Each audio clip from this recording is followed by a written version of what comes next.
Liam yelled from the squad room. Without hesitation, we ran back in to find uproar. SIU officers were getting geared up while our team prepped themselves. "Hey!" I grabbed Finn as he jogged to the weapons cage. "Where?" "They found another body," he huffed. "Upper East Side." "Drained of blood again?" He nodded. "We leave in 2 minutes." When I returned from Scotland, I wasn't in the most positive state of mind. I spent some time in Los Angeles before I returned home, and for the first time in a while, I was on my own. The only thing I found solace in was work. Rejoining the New York City division of the SIU was the best decision I made. It took my mind off the revolution and everything I had lost and pushed away in the process, my whole pack. Unfortunately, it didn't take long for the crazy to start.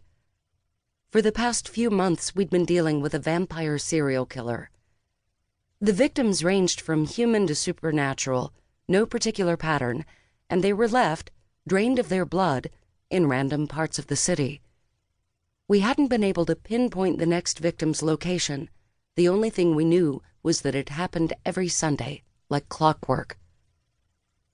The drive to the Upper East Side was fast and bumpy. We sat in the back of an armored truck, following a police car escort to the crime scene. The sirens blared as we blazed through the city. I was perched at the back of the vehicle with Finn in front of me, while Michaels and Liam sat further in the truck. "You know I was just messing with him, right?" Finn whispered. "You might be, but Liam isn't. I don't trust him with Michaels," I said. The other officers' voices muffled ours. "I wouldn't stress over Liam. He's harmless, especially with you watching over the human like a hawk." He chuckled.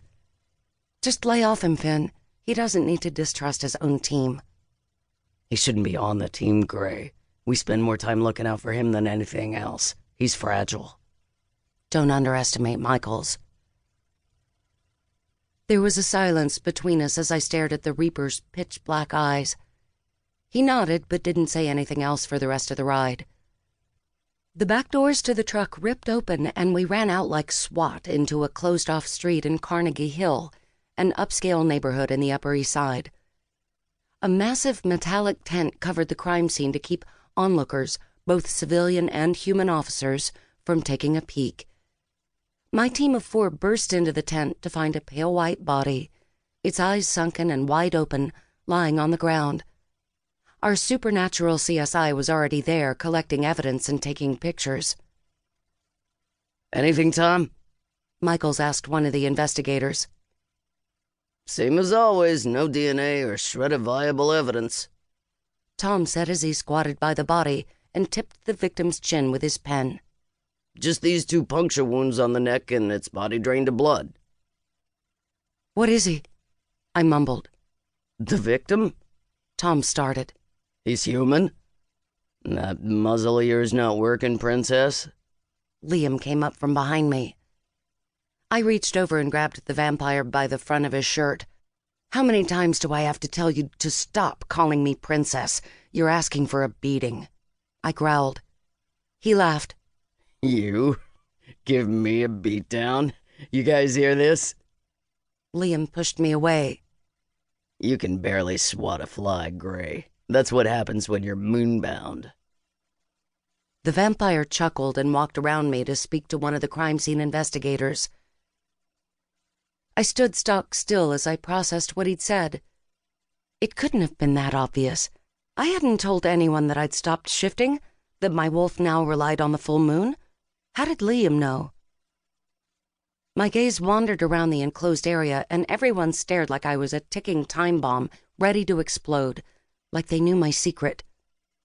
"Grey," Michaels muttered. "let's get back to work." I straightened my back and lifted my chin. It didn't matter if they knew I was moonbound. It was none of their business. "This asshole is gonna strike next Sunday if we don't find something soon," I barked. "Someone give me something!" Wide eyes stared at me before I flashed my silvers and they snapped out of their daze. Officers shuffled and tossed around theories. "We know it's a vampire. Why don't we head to the head vampire of New York City?" "No DNA is left till we know for sure."